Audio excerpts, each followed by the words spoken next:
ಸರ್ವ ಮಂಗಲ ಮಾಂಗಲ್ಯ ಶಿವೇ ಸರ್ವಾರ್ಥ ಸಾರ್ಥಿ. ನಮ್ದು ಕುರುಬುರ ದೇವರು ಸ್ವಾಮಿ. ನಮ್ಮ ತಾತಿರ್ ಹೇಳಿದ್ದಾರೆ. ಒಂದಿನ ತೆಪ್ಸಕಲ್ಲ, ಸಾಯಂಕಾಲ ಬೆಳಿಗ್ಗೆ ಪೂಜೆ ನಡೀತಾ ಇರ್ತದೆ. ಬೆಳಿಗ್ಗೆ ಸಂಜೆ ಶುಕ್ರವಾರ ಹೂವಾಗುತ್ತೆ. ಹಿಂದೆ ಜಡಿಗಟ್ಟ ಅಂತ ಹೇಳಿ ಕೋಟೆ ಇತ್ತಂತೆ. ಇದು ಅಮ್ಮ ಮೂಡಿರೋ ಜಾಗ. ಪ್ರಾಣ ಕೊಡುಗೆ ನಾಡು ನುಡಿಗೆ. ನಮಸ್ಕಾರ, ನಮ್ಮ ಹೆಸರು ರಾಜಣ್ಣ ಅಂತ, ಅರ್ಚಕರು. ಇದು ದಡಿಗಟ್ಟ ಗ್ರಾಮ ಅಂತ. ನಮ್ಮೂರು ಶ್ರಾವಣಬೆಳಗೊಳ ಮತ್ತೆ ಇರಿಸವೆ ಮಧ್ಯ ಜುಟ್ನಳ್ಳಿ ಬಾರಿ ಅಂತ ಸಿಗುತ್ತೆ. ಅಲ್ಲಿಂದ 2 ಕಿಲೋಮೀಟರ್ ಒಳಗಡೆ ಬಂದ್ರೆ ದಡಿಗಟ್ಟ ಅಂತ ಸಿಗುತ್ತೆ. ಹಾಗೆ ನಾಮಂಗ್ಲ ರೋಡಲ್ಲಿ ಬಂದ್ರೆ ನಾಮಂಗ್ಲ ಶ್ರಾವಣಬೆಳಗೊಳ ರೋಡಿಂದನೂ ಗೇಟಿಂದ 1 ಕಿಲೋಮೀಟರ್ ಆಗುತ್ತೆ. ದೇವರ ಹೆಸರು ಬಂದು ಲಕ್ಷ್ಮೀದೇವಿ ಅಂತ, ದೊಡ್ಡಮ್ಮ ಚಿಕ್ಕಮ್ಮ ಅಂತ ಕರಿತೀವಿ. ಹೆಸರು ಬಂದಿದೆ. ಈ ದೇವರ ಇತಿಹಾಸ ನಾವು ನೋಡ್ಬೇಕು ಅಂತ ಅಂದ್ರೆ, ಇದು ಹೊನ್ನಾವರದಲ್ಲಿ ನಮ್ಮ ಕುರುಬ್ರು ಹುಡುಗ ಒಬ್ಬ ಅಲ್ಲಿ ದನ ಕಾಯ್ತಿದ್ದ. ಅವ್ರ ದನ ಕಾಲಲ್ಲಿ ನಡ್ಕೊಂಡ್ ಬಂದ್ಬಿಟ್ಟು ಯಾವಾಗ್ಲೂ ಇಲ್ಲಿ ಮೇಯ್ಸ್ಕೊಂಡು ಹೋಗ್ತಿದ್ದ. ಒಂದ್ ಹಸು ಬಂದು ಇಲ್ಲಿ ಉತ್ತಾ ಇತ್ತು, ಉಡ್ಬೆ ಉತ್ತಳಿಕೆ ಹಾಲು ಕರೆದ್ಬಿಟ್ಟು ಹೋಯ್ತಾ ಇತ್ತು. ಅವಾಗ ಅವರು ಏನ್ ಮಾಡ್ತಾ ಇದ್ರು, 3-4 ದಿವಸ ಹಂಗೆ ಆಯ್ತು. ಅದರಿಂದ ಅವನೇನ್ ಮಾಡ್ದ, ಒಬ್ಬ ಬ್ರಾಹ್ಮಣರಲ್ಲಿ ದನ ಕಾಯ್ತಿದ್ದ ನಮ್ಮ ಕುರುಬ್ರು ಹುಡ್ಗ. ಆ ಹುಡ್ಗನ ಮಾತು ನಮ್ದನೆಯ ಅವನೇ ಒಬ್ಬ ಪ್ರತ್ಯಕ್ಷ ನೋಡೋಣ ಅಂತ ಬಂದುವಾಗ ಇಲ್ಲಿ ಹಸ ಬಂದು ಹಾಲು ಕರಿತಿದ್ದು ನೋಡಿ ಬಹಳ ಆಶ್ಚರ್ಯಪಟ್ಟು, ಅದರಿಂದ ಅವಾಗ ನಮ್ಮ ಕುರುಬ್ರು ಹುಡುಗನೇ ಪೂಜೆ ಮಾಡಕ್ಕೆ, ಬೆಳಿಗ್ಗೆ ಸಾಯಂಕಾಲ ಪೂಜೆ ಮಾಡಕ್ಕೆ ಅವನ್ನ ನೇಮಿಸಿ ವರ್ಷಕ್ಕೆ ಒಂದೇ ಸಾರಿ ಬ್ರಾಹ್ಮಣರ ಪೂಜೆ ಅಂತ ನಡೀತದೆ. ಆ ಬ್ರಾಹ್ಮಣರ ಪೂಜೆಯಲ್ಲಿ ನಾವು ಮಾರ್ಚ್ ತಿಂಗಳಲ್ಲಿ ನಡೀತದೆ. ಅವಾಗ ಬಹಳ ವಿಜೃಂಭಣೆಯಾಗಿ ಜಾತ್ರೆ, ಒಂದು 20-25 ಸಾವಿರ ಜನ ಸೇರ್ಕೊಳ್ಳೋಷ್ಟು ಜಾತ್ರೆ ನಡೀತದೆ. ಆ ಮಧ್ಯದಲ್ಲಿ ನಾವು ತೇರು ನಡೀತದೆ ಮಾರ್ಚ್ ತಿಂಗಳಲ್ಲಿ. ಆಮೇಲೆ ಬೀಡಿಕೆ ಅಂತ ಮಾಡ್ತೀವಿ. ಒಂದು 400 ಮರಿ ಎಲ್ಲ ಕಡ್ದು ಒಂದು 25 ಸಾವಿರ ಜನ ಊಟ ಮಾಡ್ತದೆ. ಹಾಗೆ ಬಂದು ಮಾರ್ಚ್ ತಿಂಗಳಲ್ಲಿ ಎಲ್ಲ ಡಿಸೆಂಬರ್ ನವೆಂಬರಲ್ಲಿ ದೀಪಾವಳಿ ಆಗೋ ಒಂದು ಜಾತ್ರೆ ನಡೀತದೆ. ಇದು ಬಹಳ ಪ್ರಸಿದ್ಧವಾದ ದೇವಸ್ಥಾನ. ಆಮೇಲೆ ಯಾವುದೇ ತರ ಹೊಸ ಗಾಡಿ ವೆಹಿಕಲ್ಗಳು ತಂದ್ರೆ ಇಲ್ಲಿ ಪೂಜೆ ಮಾಡಿಸ್ಕೊಂಡ್ರೆ ಯಾವುದೇ ತರ ಆಕ್ಸಿಡೆಂಟ್ಗಳು ಕಮ್ಮಿ ಆಗ್ತದೆ. ಆದ್ರೂ ಸಹ ಯಾರಿಗೂ ಸಾವು ನೋವು ಜಾಸ್ತಿ ಆಗಿಲ್ಲ. ನಮ್ದು ಕುರುಬುರ ದೇವರು ಸ್ವಾಮಿ. ಹಿಂದೆ ನಮ್ಮ ಜಾತ್ರೆ ಕೇಳಿದ್ರಂತೆ, ಶಾಸ್ತ್ರದಲ್ಲಿ ದಡಿಗಟ್ಟಮ್ಮ ಅಂತ ಹೇಳಿ ಹುಡ್ತಂತೆ. ಆಗ ಅಲ್ಲಿಂದ ಇತಿಹಾಸ ಹಿಂಗೆ ನಡ್ಕೊಂಬಂದದೆ. ಇತಿಹಾಸ ಅಲ್ಲೇ 700-800 ವರ್ಷ ಆಗಿದೆ. ನಮಗೂ ಯಾರಿಗೂ ಗೊತ್ತಿಲ್ಲ, ಇಂದ್ಲರು ಹೇಳೋದು ನಾವು ಹೇಳ್ತಾ ಇದ್ದೀವಿ. ಆಗ ಬ್ರಾಹ್ಮಣರು ಒಂದಿವ್ಸ ಪೂಜೆ ಮಾಡಲಿ, ಇನ್ನು ಉಳಿದ ವರ್ಷಗಳ ಎಲ್ಲ ಕುರುಬರು ಪೂಜಾರಿಗಳು ಪೂಜೆ ಮಾಡಲಿ ಅಂತ ಹೇಳಿ ಇತಿಹಾಸ ಬಂದೈತೆ. ನಾವ್ ಇಷ್ಟವರೆಗೂ ಏನ್ ಹೇಳಿದ್ವಿ ಅದೇ ವಿಗ್ರಹಗಳು ದೊಡ್ಡಮ್ಮ ಚಿಕ್ಕಮ್ಮಂದು ಒಳಗಡೆ ಇದಾವೆ. ಬನ್ನಿ ಒಳಗಡೆ ಹೋಗಿ ದರ್ಶನ ಮಾಡೋಣ. ಉದ್ಭವ ಆಗಿರೋಂತ ಲಿಂಗ ಇದೆ ದೊಡ್ಡಮ್ಮ ಚಿಕ್ಕಮ್ಮ ದೇವಿ ದೇವಸ್ಥಾನ. ಇದು ಚೋಳರ ಕಾಲದಲ್ಲಿ ಸ್ಥಾಪನೆ ಮಾಡಿರೋಂತ ದೇವಸ್ಥಾನ. ಚೋಳರ ಕಾಲದಲ್ಲಿ ಕಟ್ಟಿರೋದು, ಶೈಲಿ ಎಲ್ಲ ಚೋಳರ ಕಾಲದ್ದೇ. ಆಮೇಲೆ 750 ವರ್ಷದ್ದು ಈ ದೇವಸ್ಥಾನ ಕಟ್ಟಿರೋದು. ಇತಿಹಾಸ ತಾಳೆಗರಿಲಿ ಮತ್ತೆ ತಗಡಿಂದು ಲೋಹದ ಇದ್ರಲ್ಲಿ ಶಾಸನ ಈಗಲೂ ಇದೆ. ಇಲ್ಲಿ ದೊಡ್ಡಮ್ಮ ಒಡಮೂಡಿರೋ ವಿಗ್ರಹ ಇದೆ. ನೆಕ್ಸ್ಟ್ ಇದು ಪಕ್ಕದಲ್ಲಿ ಸ್ಥಾಪನೆ ಮಾಡಿರೋ ವಿಗ್ರಹ. ದೇವ್ರಿಗೆ ಶುಕ್ರವಾರ ವಾರ ಮಾಮೂಲಿ ದಿನ 7 ದಿವಸನೂ ಮಾಮೂಲಿ ಬೆಳಗ್ಗೆ ಸಂಜೆ 2 ಹೊತ್ತು ಪೂಜೆ ನಡೆಯುತ್ತೆ. ಶುಕ್ರವಾರದ ಹೊತ್ತು ಬೆಳಗ್ಗೆ ಸಂಜೆ 2 ಹೊತ್ತು ಹೂವು ಆಗುತ್ತೆ. ಬೆಳಗ್ಗೆ ಇನ್ನು 5 ಗಂಟೆಗೆ ದೇವಸ್ಥಾನ ಓಪನ್ ಆಗುತ್ತೆ. 5 ಗಂಟೆಯಿಂದ ಹೂವು ಆದ್ರೆ ಇನ್ನ ಪೂಜೆ ಗಂಟ 7 ಗಂಟೆ ಗಂಟ ಹೂ ಪ್ರಸಾದ ಆಗುತ್ತೆ. ಭಕ್ತಾದಿಗಳು ಅವ್ರ ಕಷ್ಟ ಏನಾರ ಇದ್ರೆ ಬಂದು ಹೂ ಪ್ರಸಾದ ಬಲಕ್ಕೆ ಇಲ್ಲ ಎಡಕ್ಕೆ ಯಾವ್ದು ಬೇಕೋ ಅವ್ರು ಕೇಳ್ಕೊಂಡು ಅವ್ರದ್ದು ಏನ್ ಬೇಕದನ್ನ ಪೂಜೆ ಸಲ್ಲಿಸ್ಬಿಟ್ಟು ಹೋಗ್ತಾರೆ. ಶುಕ್ರವಾರ ಸಾಯಂಕಾಲ ನೈವೇದ್ಯ ಪೂಜೆ ಇರುತ್ತೆ. ನೈವೇದ್ಯ ಪೂಜೆ ಟೈಮಲ್ಲಿ ಬಂದು ಸಂಜೆ 6 ಗಂಟೆಗೆ ಹೂವು ಆಗುತ್ತೆ. 6 ಗಂಟೆಯಿಂದ 7-7:30 ಗಂಟೆ ಹೂವು ಆಗುತ್ತೆ. 7:30 ಆದ್ಮೇಲೆ ಮಾಮೂಲಿ ವಾರಕ್ಕೊಂದು ನೈವೇದ್ಯದ ಪೂಜೆ ಇರುತ್ತೆ. ಬೆಲ್ಲದನ್ನ ನೈವೇದ್ಯ ಮಾಡ್ತಾರೆ. ದೇವರಿಗೆ ಹಾಲು ಬೆಣ್ಣೆ ಅಂದ್ರೆ ತುಂಬಾ ಇಷ್ಟ. ನಮ್ಮೂರಲ್ಲಿ ಯಾವ್ದೇ ಕರಾವು, ಯಾರ ಮನೇಲಿ ಕರಾವಾದ್ರೂ ಅಷ್ಟೇ ಹಾಲು ಬೆಣ್ಣೆ ಪ್ರತಿಯೊಬ್ರು ವಾರದ ದಿನ ತಂದು ಕೊಟ್ಟು ಹೋಗ್ತಾರೆ ದೇವರಿಗೆ. ಸುತ್ತಮುತ್ತ ಹಳ್ಳಿಲ್ಲ ಅಷ್ಟೇ, ಯಾರ ಮನೆ ದನ ಕರ ಏನಾರ ಹಸು ಕರು ಎಲ್ಲ ಕರು ಹಾಕಿದ್ರೆ ದೇವ್ರಿಗೆ ಫಸ್ಟ್ ನೈವೇದ್ಯಕ್ಕೆ ಹಾಲು ತಂದು ಕೊಟ್ಟು ಪೂಜೆ ಮಾಡಿಸ್ಕೊಂಡು ಹೋಗ್ತಾರೆ. ಹೆಣ್ಮಜ್ಜನ ಮಾಡ್ತಾರೆ. ಉಚ್ಚಳೆಣ್ಣೆ ತಂದು ಉಚ್ಚಳೆಣ್ಣೆ ಎಳ್ನೀರಿನ ಅಭಿಷೇಕ ಮಾಡ್ತಾರೆ ದೇವರಿಗೆ. ಮಾಮೂಲಿ ದೇವ್ರ ಉತ್ಸವ ನಡೆದಾಗ ಉತ್ಸವ ಆದ ಬೆಳಿಗ್ಗೆ ಹೆಣ್ಮಜ್ಜನ ಅಂದ್ಬಿಟ್ಟು ಅಭಿಷೇಕ ಸೇವೆ ಇರುತ್ತೆ.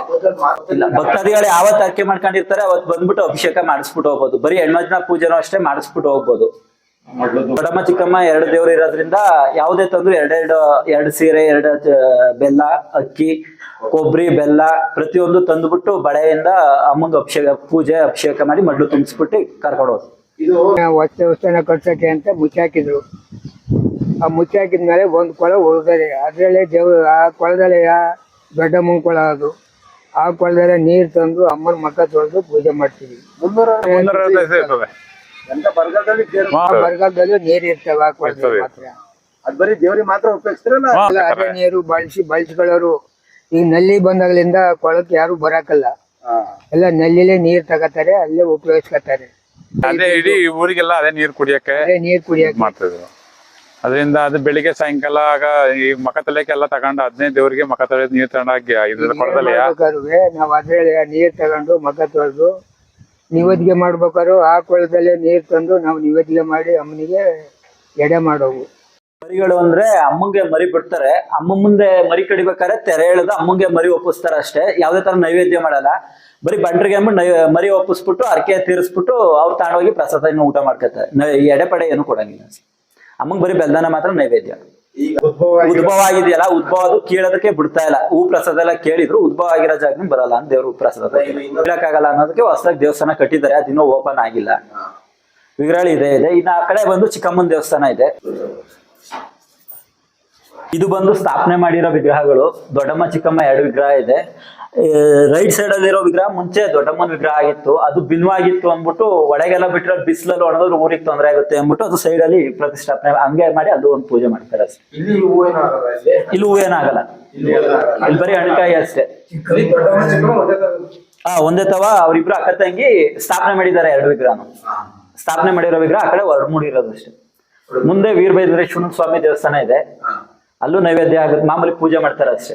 ಹಿಂದೆಗಡೆ ದೇವರಿದೆ, ಅದಕ್ಕೆ ನಾನ್ ವೆಜ್ ಎಡೆ ಮಾಡ್ತಾರೆ, ಬೀಡಿಕೆ ಮಾಡ್ತಾರಲ್ಲ, ಆಗ ನಾನ್ ವೆಜ್ ಎಡೆ ಮಾಡೋದು ದೇವಸ್ಥಾನ ಹಿಂದೆಗಡೆ ಇದೆ. ಅದು ವರ್ಷಕ್ಕೆ 1 ಸತಿ ಮಾತ್ರ ನೈವೇದ್ಯ ಮಾಡ್ತಾರೆ. ಇದಕ್ಕೆ ಬೆಡ್ತಳ್ಳಿಯಿಂದ ದೊಡ್ಡಯ್ಯ ಚಿಕ್ಕಯ್ಯ ಮೈಲಾರ್ಲಿಂಗ, ಕದಬಳ್ಳಿ ದೊಡ್ಡಯ್ಯ ಚಿಕ್ಕಯ್ಯ ಅಂತ 5 ದೇವರುಗಳು ಸೇರ್ಕೊಳ್ಳುತ್ತೆ. ಅಮ್ಮಂಗ್ ಸಂಬಂಧಪಟ್ಟಿದ 12 ಕೂಟದ ದೇವರುಗಳಿದಾವೆ. 80 ಊರು ಹಳ್ಳಿ ಇದು ಇದೈತೆ, ಏನೋ ಒಕ್ಲುಗಳೈತೆ ಅಮ್ಮಂಗೆ. 80 ಊರ ಯಾವ ಮಟನ್ ಊಟ ಮಾಡೋದ್ 400 ಮರಿ ಎಲ್ಲ ಒಕ್ಲುಗಳು ಬಂದು ಬಂದು ಮಾಡ್ಕೊಟ್ಟು ಹೋಗ್ತಾರೆ.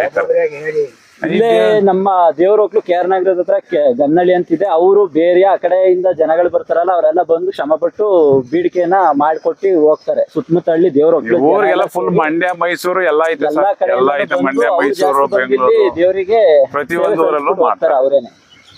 ಇತಿಹಾಸ ಏನಂದ್ರೆ ಹೊಸ ಕಾರ್ಯಗಳಿಗೆ ಮಾತ್ರ ಇಲ್ಲಿ ಬಂದ್ರೆ ಯಾವ್ದೇ ತರ ತೊಂದರೆ ಆಗೋದಿಲ್ಲ. ಅದರಿಂದ ಬಹಳ ಎಷ್ಟು ಎಲ್ಲಿಂದಲೂ ಬರ್ತವೆ. ಬಿಜಾಪುರ, ಗುಲ್ಬರ್ಗ ಆ ತರ ಕಡೆ ಅಲ್ಲಿಂದಲೂ ಬರ್ತಾ ಇದೆ ಗಾಡಿಗಳು. ಸಿಕ್ಕಾಪಟ್ಟೆ ಜೋರಾಗಿ ನಡೀತದೆ ಇಲ್ಲಿ. ಬಹಳ ಇತಿಹಾಸ ಯಾರೇ ಆದ್ರೂ ಸರಿ ಬಂದಿಲ್ಲ ಬಂದು ಪ್ರಸಾದ ತಗೊಂಡು ಹೋದ್ರೆ ಎಲ್ಲ ಪೂರ ಒಳ್ಳೇದಾಗುತ್ತೆ ಅಂತ ಜನಗಳು ಬಂದು ಸೇವೆ ಸಲ್ಲಿಸಿ ಹೋಗ್ತಾರೆ. ನಮ್ಮ ದೇವರು ಕದ್ಬಳ್ಳಿ ದೇವರು, ಅಂದಾನಿ ಅಂತ ಅವರೆಲ್ಲ ಆಮೇಲೆ ಬೆಡ್ತಳ್ಳಿ ದೇವರು, ಆ ದೇವರು ಬೆಡ್ತಳ್ಳಿದ್ರು. ಅದರಿಂದ ಎಲ್ಲಾ ದೇವ್ರುಗಳನ್ನ ಎಲ್ಲೂ ಹೋದ್ರೆ ನಡ್ಕೊಂಡೆ ಹೊತ್ಕೊಂಡ್ ಬರ್ಬೇಕು. ಎಲ್ಲೂ ಯಾವ ಗಾಡಿ ಮೇಲೆ ವೆಹಿಕಲ್ ಮೇಲೆ ಯಾವ್ದು ಇರಕಲ್ಲ. ನಾವು ರಾಮನಾಥ್ಪುರಕ್ಕೆ ಹೋದ್ರು ಅಲ್ಲಿಗೆ ಒಳಗೆ ಹೋಗ್ತೀವಿ, ಅಲ್ಲಿಗೆ ಹೋದ್ರು ನಾವು ನಡ್ಕೊಂಡೆ ಹೊತ್ಕೊಂಡು ಹೋಗ್ಬೇಕು. ಹಳ್ಳಿ ಮೆಕ್ ಹೋದ್ರೆ ಇಲ್ಲಿ ಪಕ್ಕಕ್ಕೆ ಹೋದ್ರು ನಾವು ನಡ್ಕೊಂಡು ಹೋಗೋದೆಯಾ, ದೇವ್ರು ಹೊತ್ಕೊಂಡೆ ಎಲ್ಲ ನಡ್ಕೊಂಡು ಹೋಗೋದೆಯಾ.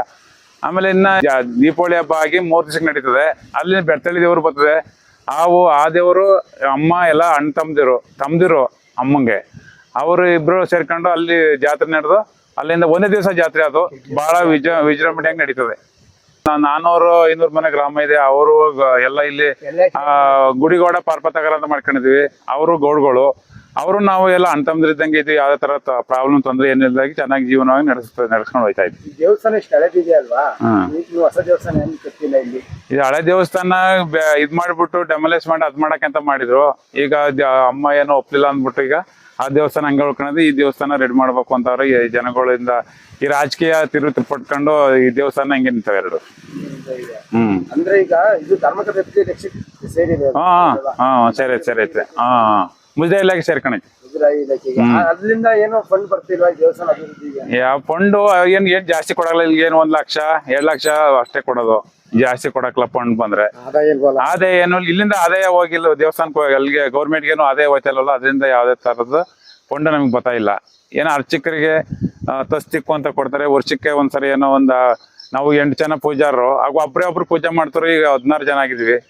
ತಸ್ತಿಕ್ಕೆ ಏನೋ ವರ್ಷಕ್ಕೆ ಏನೋ 1,500 2 ಸಾವಿರ ಬರ್ತದೆ. ಅಷ್ಟು ಬಿಟ್ರೆ ಇನ್ನೇನು ಬರ್ತಾ ಇಲ್ಲ.